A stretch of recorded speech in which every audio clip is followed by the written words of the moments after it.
Well, the Fed's 50 basis point cut last week was spurred on by the troubled housing and mortgage markets. So what immediate impact will the cut have for individual homeowners and potential home buyers? Mortgage banker John Sauro is back with us to answer that question. John is the president of NorthAtlanticMortgage.com in Stamford. Good to see you.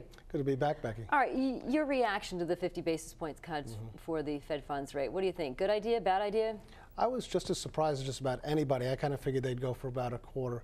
I don't know whether it's a good or a bad idea. I can tell you that psychologically speaking, it's probably a very good idea because people wanted to see that, the market wanted to see that, and you can see what the equities market did after that announcement. So overall, I think it was good.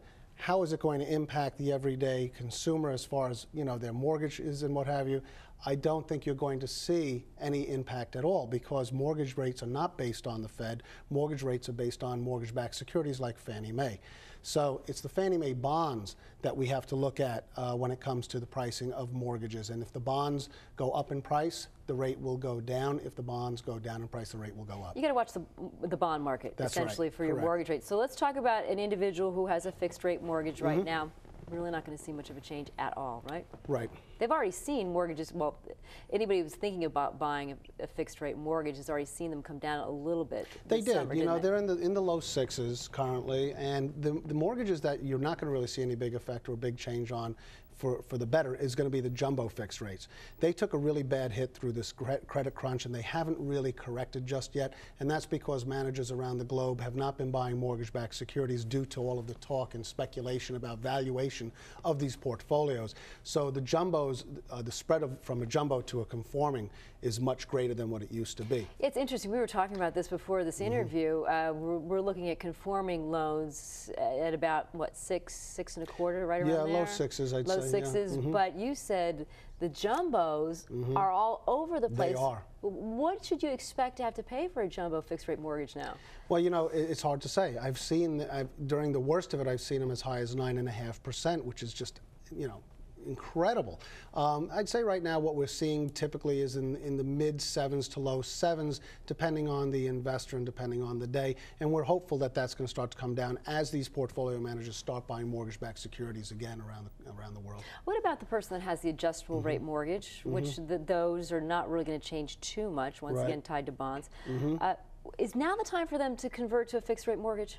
Really case by case, depends on their situation. I recommend that they contact, you know, their banker, their broker, and get evaluated and see what makes sense for them. It may make sense to do nothing, and it may make sense to possibly consider going into a fixed, depending, you know, what type of mortgage, you know, balance you have, and so on. Yeah, because points, closing costs, all of that, that can be very expensive. Oh yeah.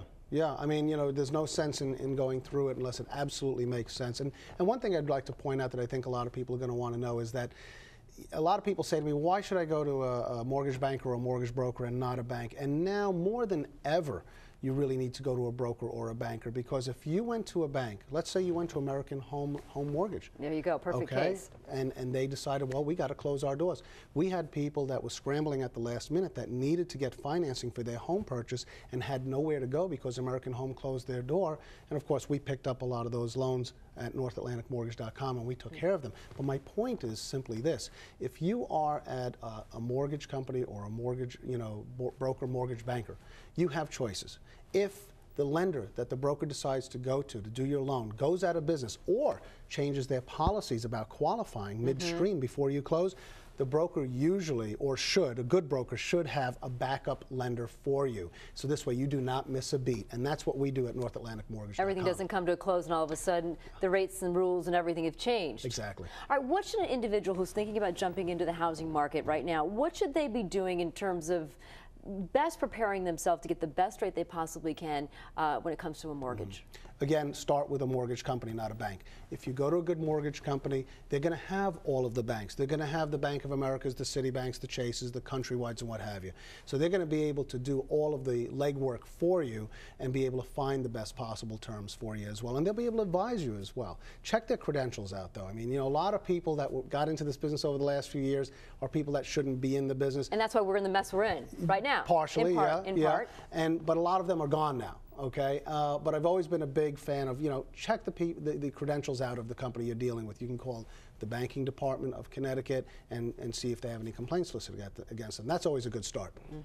And also getting the proof of qualifying paperwork that you need, so you don't hit these roadblocks along the way. Of course. What about the subprime mortgage mess? Ben Bernanke, Fed chair, said that he expects to see subprime delinquencies to continue to rise. This is not completely washed out of the system yet, is it? No, it's not. But with that said, it's a very small part of the overall economy. Unfortunately, I think a lot of this has been extremely exaggerated. I'm not saying there aren't problems, but what I am saying is that the subprime dilemma is a fraction of a fraction of a fraction. It is not going to have an impact, compared to what everybody is saying it's going to have. The market, if you want to say that subprime started this mess, you can say that, okay? It ignited it, and now, maybe it's branching out to commercial paper and what have you, but a lot of that is psychological, I believe. So, while there are problems, there are initiatives that Bush put forth, and there are going to be solutions, and my advice to anybody who is in that situation is don't wait to be late on the payments. Call up your lender. Don't pay your credit card first and then your mortgage payment, as the study that just came out pointed out people are doing. That's right. Make your mortgage payment, or if you have a problem with that, call your lender and say, look, I've got a problem. What can we work out as far as the payments go?